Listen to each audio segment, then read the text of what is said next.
해피 이스터! 부활절이 다시 돌아왔습니다. 부활절에는 항상 부활의 메시지를 듣고 부활장을 암송합니다.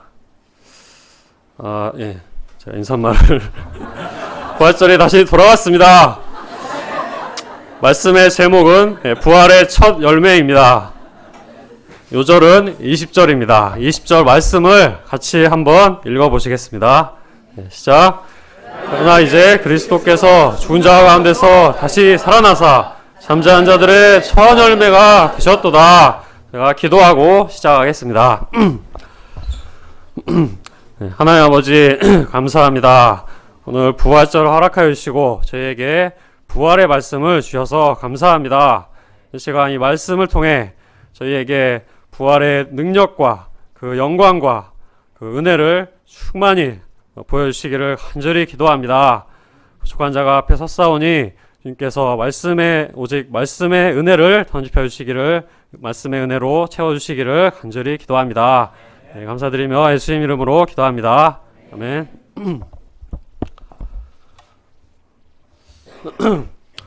부활절이 되면 우리는 항상 부활의 메시지를 듣고 부활장을 암송합니다.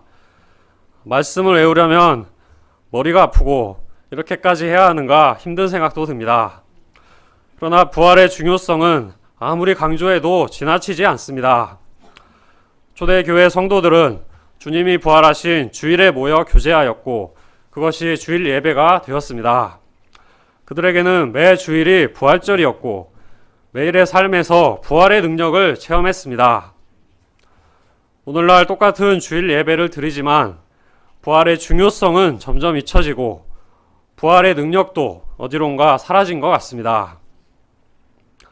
부활은 부활절에만 잠시 기념하고 끝나는 행사가 아닙니다.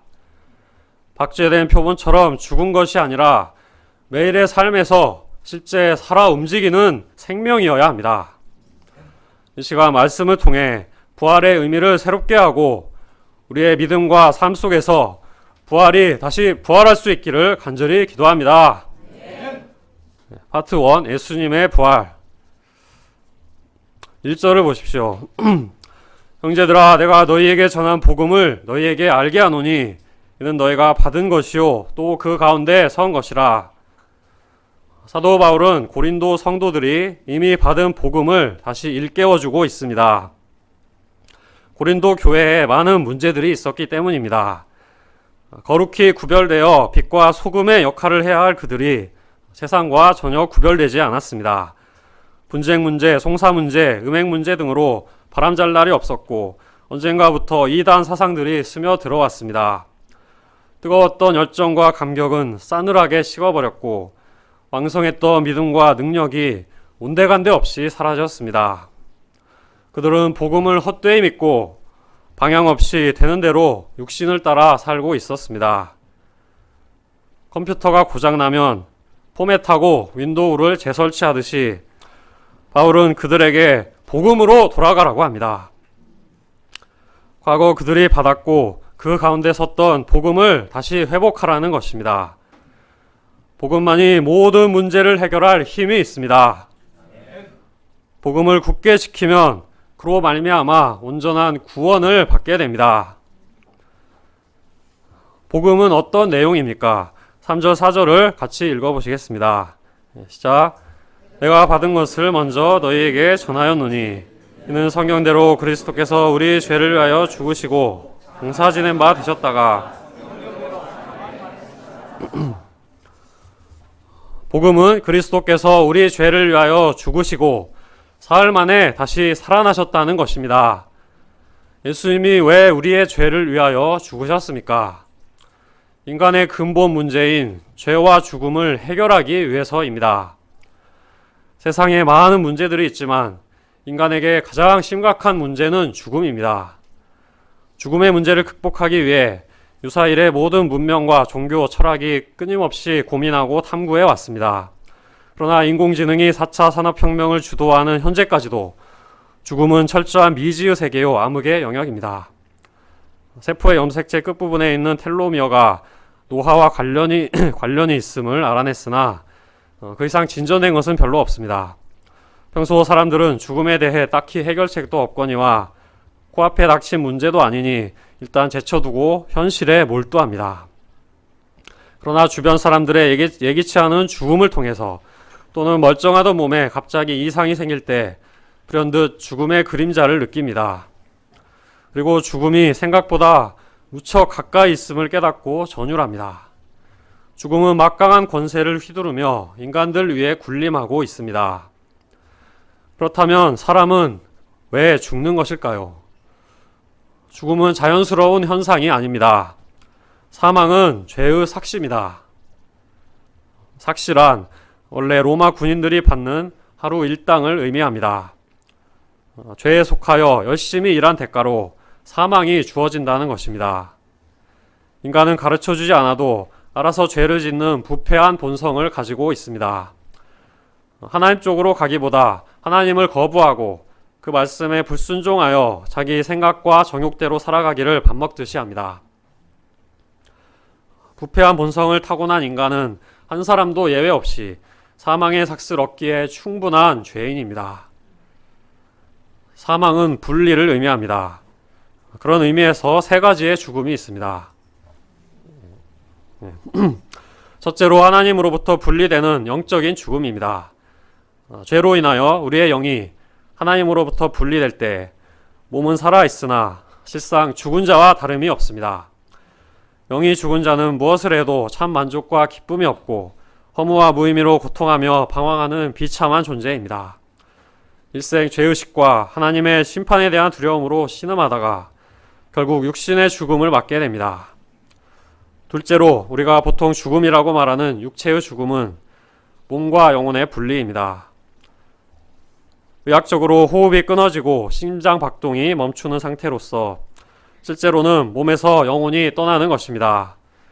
그리고 마지막으로 영원한 죽음, 둘째 사망이 있습니다. 어떤 사람들은 몸이 죽으면 우리의 존재 자체가 소멸되고 다 끝난다고 생각합니다.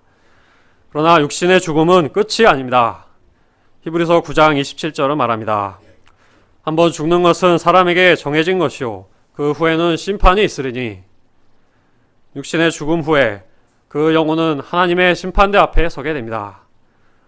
또 요한계시록 21장 8절은 말합니다.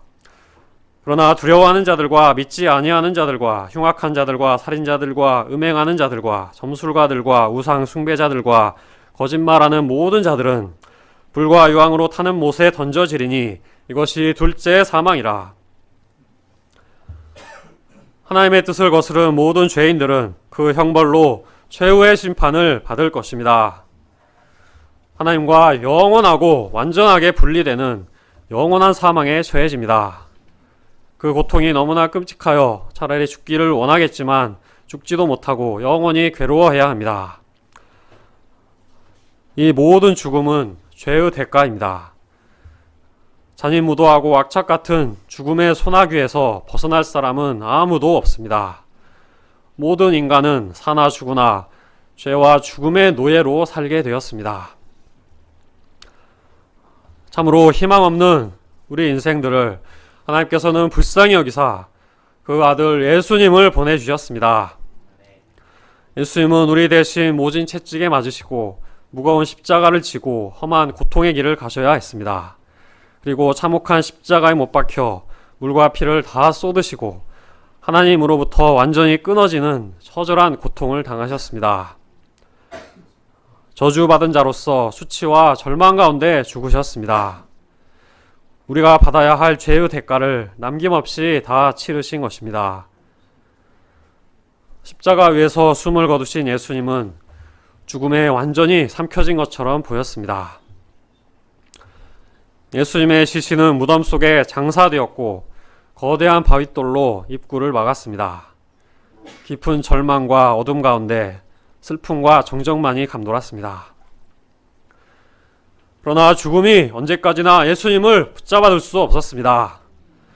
사흘 만에 예수님은 힘차게 일어나셨고 당당하게 무덤에서 걸어 나오셨습니다.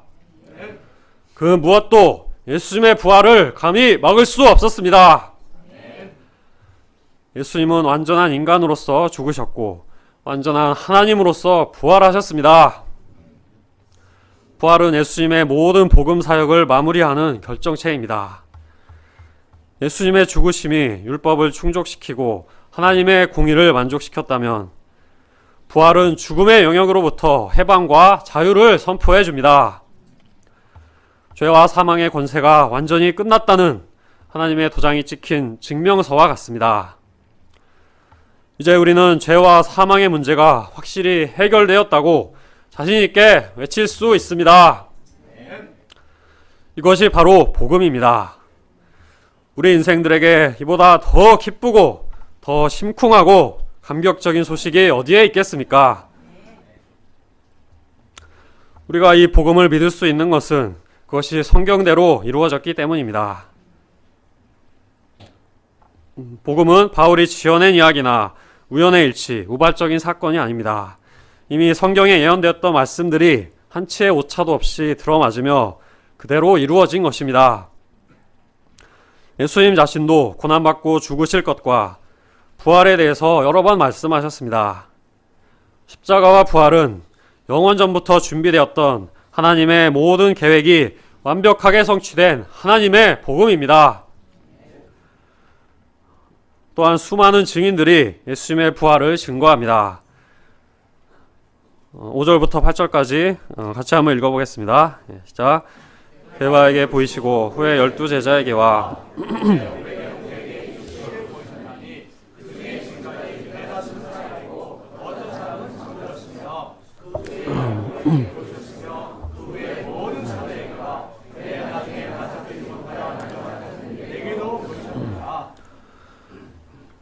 부활하신 예수님은 베드로와 12제자뿐 아니라 500여 형제에게 일시에 보이셨습니다. 수십 명도 아니고 수백 명이나 되는 부활의 증인들이 있습니다. 당시에 대부분 살아있었고 언제든 만나볼 수 있었습니다. 부활하신 예수님을 만난 사람들은 하나같이 그 인생이 급격히 바뀌었습니다. 두려움 많던 자가 담대한 사람으로, 의심의 사람이 확신의 사람으로, 이기적인 자가 헌신적인 자로, 소시민적인 자가 위대한 역사의 창조자로 변화되었습니다. 부활하신 예수님과의 만남은 그들의 모든 가치관과 인생관이 뒤집히는 계기가 되었습니다. 첫째 증인인 게바, 즉 베드로는 예수님의 수제자였습니다. 예수님과 함께 죽겠다고 큰 소리 쳤지만 결국 예수님을 3번이나 부인했습니다. 인간적인 의지로는 죽음의 두려움에 굴복할 수밖에 없었습니다. 그러나 부활하신 예수님은 그의 연약함을 이해해 주시고 변함없이 사랑으로 대해 주셨습니다. 베드로는 크게 위로받고 회복되어 부활의 증인으로 우뚝 섰습니다. 박해와 위협 속에서도 담대히 복음을 전하는 반석 같은 자로 변화되었습니다. 7절의 야고보는 예수님의 동생으로서 처음에는 예수님을 믿지 않고 의심했습니다. 인간적인 눈으로는 아무래도 정신나간 형으로만 보였습니다. 그러나 부활의 주님을 만난 후 그의 영적인 눈이 떠졌습니다. 그는 예루살렘 교회의 지도자가 되고 야고보서를 기록했습니다. 또 기도를 하도 많이 해서 낙타 무릎처럼 되었으며 후에 돌에 맞아 순교하면서 예수님을 증거하고 원수들을 위해 기도했다고 전해집니다. 부활하신 주님의 영광이 냉정했던 그를 열정적으로 변화시켰습니다. 마지막 증인은 바울 자신입니다. 그는 교회를 말살하려고 했던 박해자였기에 사도라 불릴 자격이 없다고 고백합니다. 그러나 4번의 전도 여행을 하며 마침내 복음을 위해 순교하기까지 놀랍게 변화되었습니다. 부활하신 예수님을 만나지 않고는 절대로 불가능한 일입니다. 그는 구원의 은혜를 헛되이 하지 않으려고 모든 사도들보다 더 많이 수고했습니다. 수많은 교회를 개척하고 섬겼으며 신약 성경 27권 중에서 13권을 기록했습니다. 따지고 보면 주님을 위해서 가장 많은 일을 한 사람이 바울입니다. 그렇게 많은 일을 했으면 좀 알아주길 바라고 자랑하는 마음이 생길 법한데 그의 말에는 전혀 자기 자랑이 없습니다. 자신을 사도 중에 가장 작은 자라고 하며 자기가 이룬 업적이 아니라 오직 그와 함께 하신 하나님의 은혜라고 고백합니다. 과거에 그였다면 상상도 못할 일입니다. 부활하신 예수님의 은혜가 바울의 인생 방향을 180도 바꾸어 진정 가치 있고 고귀한 인생을 살게 하였습니다. 예수님의 부활은 성경대로 이루어진 확고한 사실이요, 수많은 증인들의 증언과 변화된 삶을 통해 검증되는 분명한 사실입니다. 부활하신 예수님은 우리 각자의 인생에도 놀랍게 역사하셔서 혁명적인 변화를 이루어 주셨습니다. 죄에 사로잡혀 멸망을 향해 달려가던 우리가 예수님을 만난 후 삶의 방향이 완전히 바뀐 것은 기적이 아닐 수 없습니다. 우리가 이 십자가의 복음, 부활의 복음을 굳게 붙들고 부활의 증인으로서 복음을 힘써 전하며 은혜를 감당하는 삶 살 수 있기를 기도합니다. 파트 2, 우리의 부활. 12절을 같이 읽어보시겠습니다. 시작. 그리스도께서 죽은 자 가운데서 다시 살아나셨다 전파되었거늘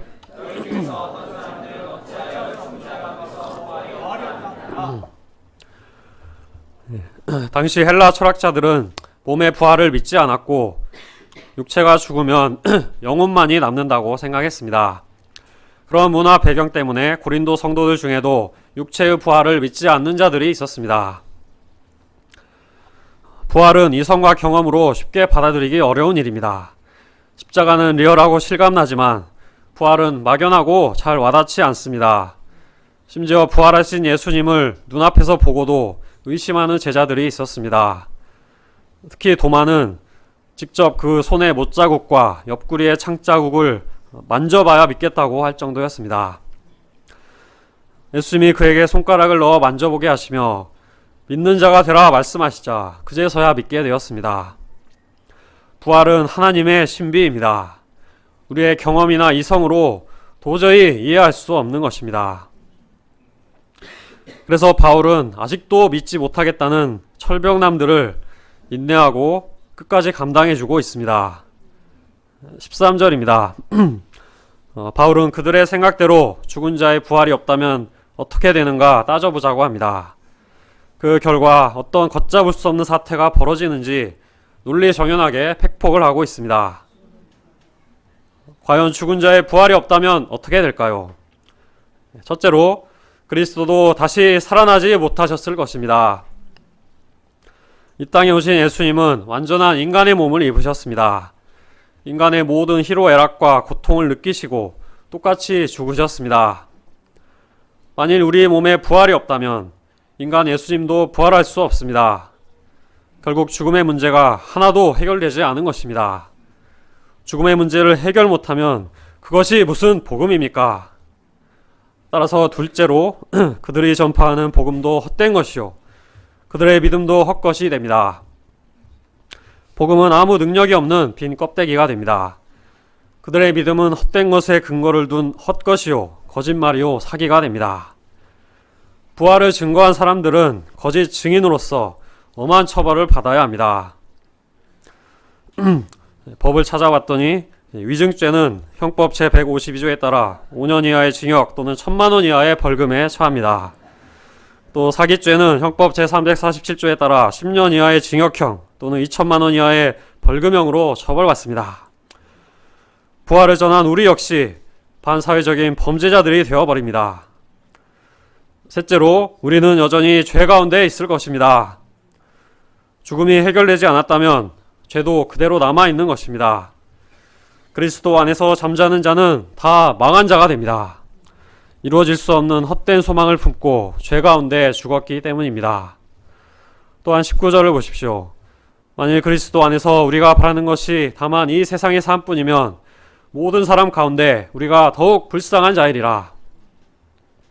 성도들은 부활의 소망 때문에 이 땅에서는 십자가와 고난을 감당하며 살아갑니다.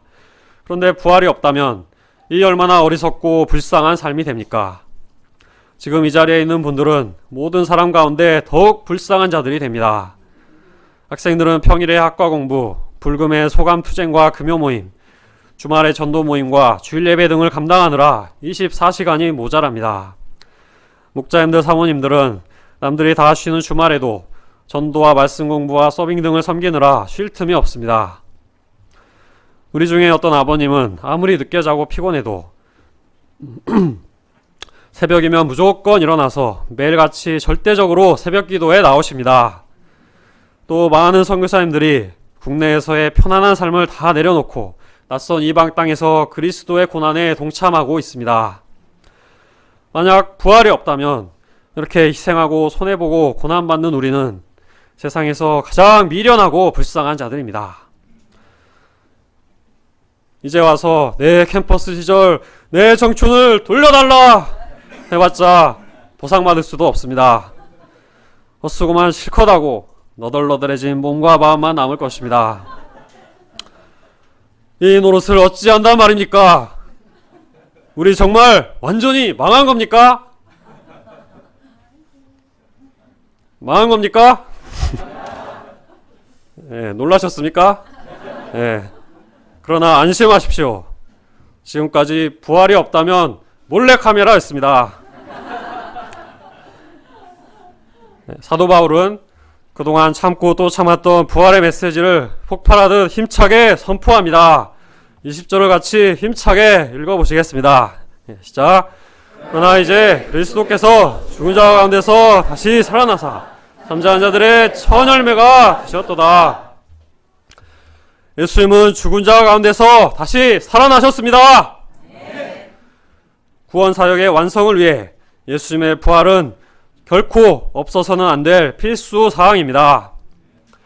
예수님의 부활로 우리의 구원은 완성되었고 하나님께로 나아가는 고속도로가 시원하게 뚫렸습니다. 그리스도의 부활은 부활의 첫 열매로서 모든 성도들의 부활을 보증하는 사건입니다. 어떤 나무든지 첫 열매를 보면 이후에 그 나무가 맺을 열매가 무엇인지 알 수 있습니다. 사망 권세를 깨트리고 부활하신 예수님이 우리의 첫 열매가 되셨으므로 우리도 그분과 같이 부활할 것이라는 희망과 확신을 가질 수 있습니다. 예수님의 부활이 우리의 부활과 연결되는 이유는 대표와 연합의 원리 때문입니다. 21절, 22절을 같이 읽어보시겠습니다. 시작. 사망이 한 사람으로 말미암았으니 죽은 자의 부활도 한 사람으로 말미암는도다. 아담 안에서 모든 사람이 죽은 것 같이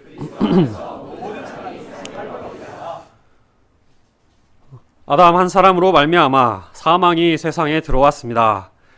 아담은 모든 인류의 시조요 대표자로서 하나님과 최초의 언약을 맺었습니다. 에덴 동산 중앙에 있던 선악과를 따먹으면 반드시 죽게 된다는 언약입니다. 아담이 이를 어김으로써 모든 인류가 죽게 되었습니다. 내가 왜 아담의 죄를 같이 뒤집어 써야 되나 억울할 수 있습니다. 그러나 대표 원리는 그런 것입니다. 만일 축구 국가대표팀이 패했다면 선수들이 패한 것이 아니라 한국이 패했다고 말합니다. 우리나라에서 가장 뛰어난 선수들을 선발했으므로 다른 누가 경기에 나가도 패할 것이기 때문입니다. 아담은 가장 완벽한 상태로 창조되었습니다. 탁월한 육체, 고결한 인품, 빼어난 지성을 갖추고 있었습니다. 그런 아담이 범죄할 수밖에 없었다면 우리 중 누가 그 자리에 있더라도 범죄했을 것입니다. 좋든 싫든 우리는 아담과 함께 언약에 구속되고 영원한 죽음에 매이게 되었습니다. 이 문제를 수습하려면 대표 선수를 교체하는 수밖에 없습니다. 하나님은 둘째 아담, 마지막 아담으로서 예수님을 이 땅에 보내셨습니다. 예수님은 아담과 인류의 모든 불순종과 죄악들을 만회하기 위해 하나님의 뜻에 철저히 순종하셨습니다. 마침내 십자가에서 완전히 죽으시고 부활하심으로 모든 문제들을 해결하셨습니다. 교체선수 예수님이 모든 실점을 만회하시고 현란한 오버헤드킥으로 결승골을 넣으셨습니다. 골이다! 오, 필승 지저스!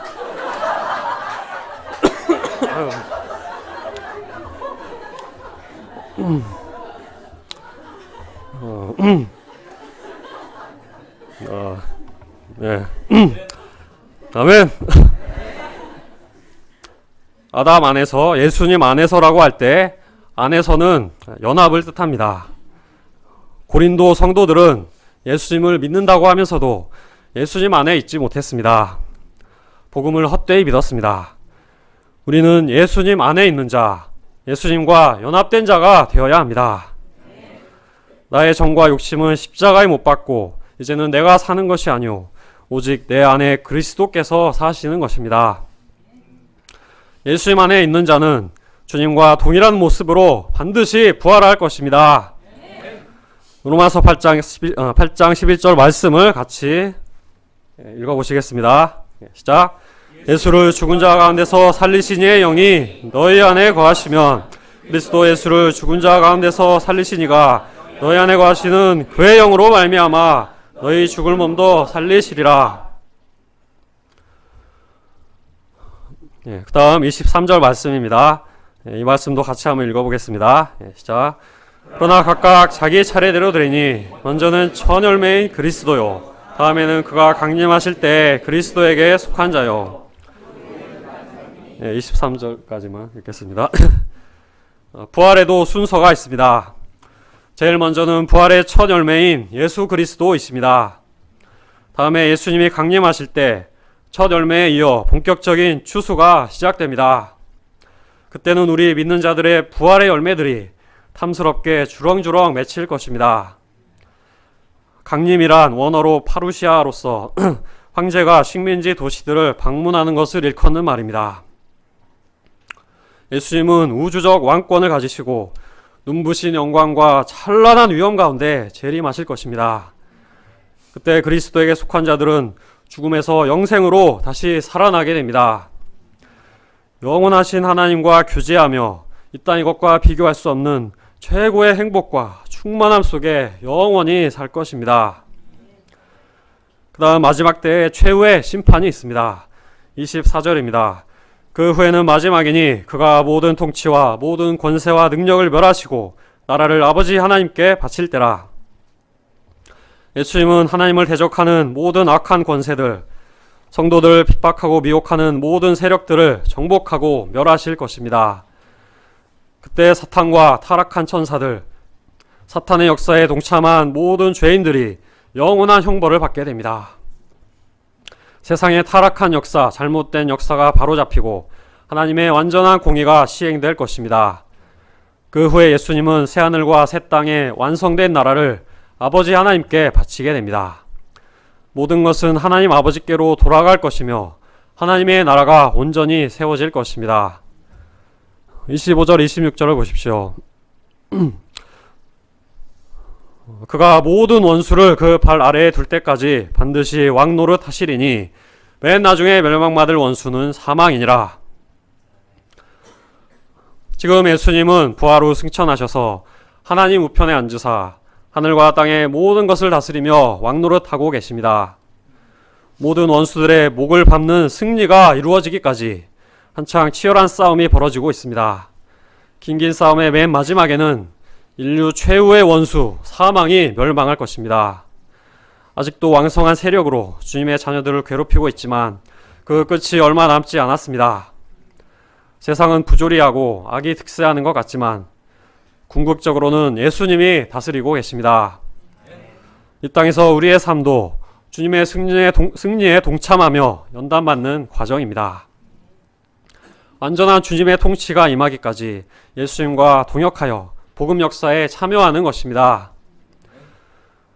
진정한 실세 되신 예수님을 굳게 붙잡고 부활에 대한 산 소망을 가질 때 우리는 참된 부활 신앙을 덧입고 이 땅에서 승리의 삶을 살 수 있습니다. 27절 28절입니다. 드디어 만물이 예수님의 발 아래 복종하게 되면 구속사가 완성이 됩니다. 사망은 멸망하고 구원이 완성되는 감격과 환희의 순간입니다. 더 이상 죽음이 없고 아픔과 슬픔이 없는 새로운 역사의 장이 시작될 것입니다. 예수님은 만물을 그에게 복종하게 하시고 모든 사명을 완수하신 후 통치권을 하나님께로 다시 돌리십니다. 성자 하나님의 철저한 복종을 통해 성부 하나님이 만유의 주가 되셔서 만물을 완전히 다스리게 되십니다. 우주 만물의 질서가 회복되고 영원한 하나님 나라가 이루어질 것입니다. 이는 만물이 주에게서 나오고 주로 말미암고 주에게로 돌아감이라. 그에게 영광이 세세 있을지어다. 아멘. 파트 3 부활의 삶. 이제 바울은 부활 신앙으로 살고 있는 자신의 삶을 이야기하고 있습니다. 29절에서 30절을 보십시오. 네, 같이 한번 읽어보겠습니다. 네, 시작. 만일 죽은 자들이 도무지 다시 살아나지 못하면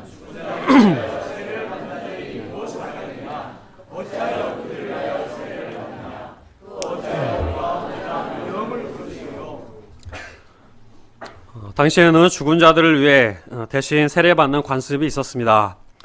부활을 믿었기 때문에 그렇게 한 것입니다. 부활을 믿었기 때문에 사도 바울도 언제나 위험을 무릅쓰는 삶을 살았습니다. 언제나는 영어로는 every hour로서 매 시간마다 위험을 무릅썼다는 것입니다. 사도 바울은 보통 사람들과는 아주 다른 익스트림 라이프를 살았습니다. 만약 이 세상의 삶이 전부라면 최대한 위험을 피하며 사는 것이 지혜로울 것입니다. 하지만 부활을 믿는다면 언제나 위험을 무릅쓰며 사는 것이 정상입니다. 위험을 무릅쓰는 삶에 생명력이 있고 부활 후 영원한 상급이 있기 때문입니다. 또 31절 말씀을 다 같이 읽어보겠습니다. 시작. 형제들아, 내가 그리스도 예수 우리 주 안에서 가진 바 그에 대한 나의 자랑을 두고 단언하노니 나는 날마다 죽노라. 언제나 위험을 무릅쓰는 삶은 날마다 죽는 삶입니다. 바울은 복음을 위해 모든 것을 버리고 십자가를 지는 삶을 살았습니다. 기꺼이 고난을 당하는 삶, 희생하는 삶, 손해보는 삶을 살았습니다. 날마다 예수님을 따르는 삶을 살았습니다. 한 알의 밀이 완전히 썩고 죽음으로써 수많은 생명의 열매, 부활의 열매를 맺게 되었습니다. 또 32절은 말합니다. 내가 사람의 방법으로 에베소에서 맹수와 더불어 싸웠다면 내게 무슨 유익이 있으리요. 죽은 자가 다시 살아나지 못한다면 내일 죽을 터이니 먹고 마시자 하리라. 바울은 검투사가 맹수와 싸우듯이 에베소에서 많은 문제들과 많은 사람들과 싸웠습니다. 세상적인 성공을 위해서가 아니라 부활에 대한 소망 때문이었습니다. 바울은 정말 엄청납니다. 그의 앞에만 서면 우리는 자꾸만 작아집니다. 부활을 믿어도 나는 그렇게까지 살고 싶지 않다는 생각에 움츠러듭니다. 조금만 눈을 살짝 돌리면 내일 죽을 터이니 먹고 마시자 하며 떠들썩한 세상이 있습니다.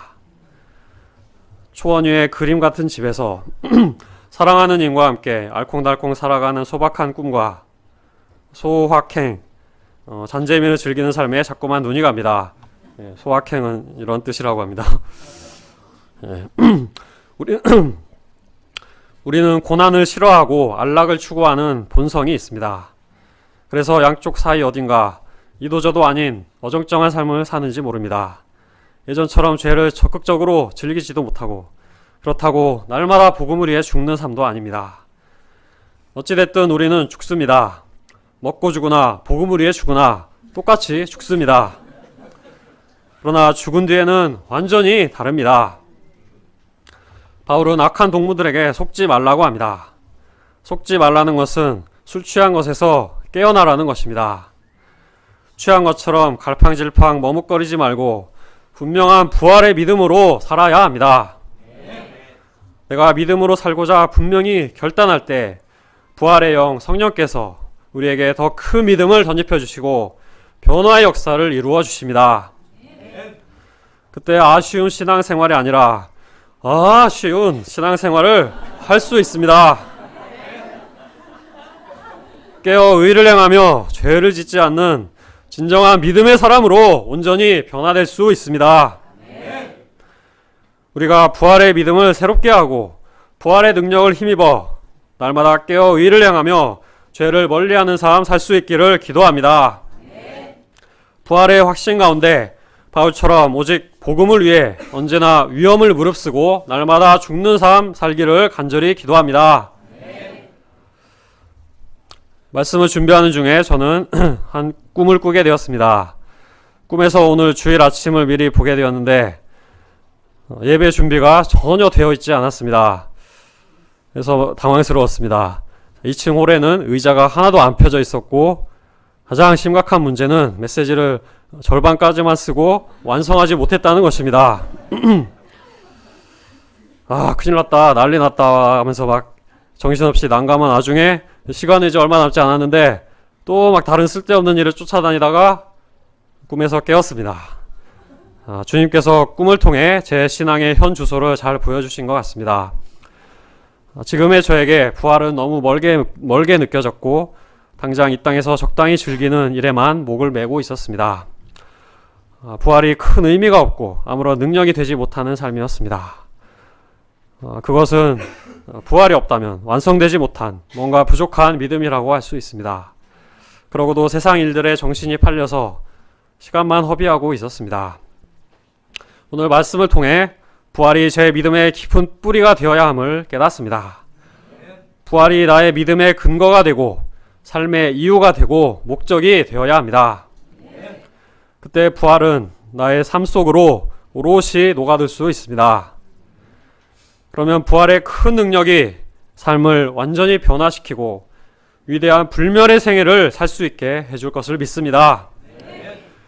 우리가 살아계신 부활의 주님을 굳게 붙들고 부활의 믿음과 능력으로 살 수 있기를 간절히 기도합니다. 20절 말씀을 같이 읽고 기도하겠습니다. 시작.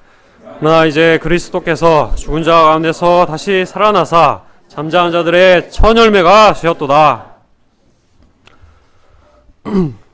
하나님 아버지 감사합니다. 이 시간 말씀을 통해 예수님의 부활이 얼마나 확실하고 얼마나 우리에게 필요하고 중요한지 배우게 하셔서 감사합니다.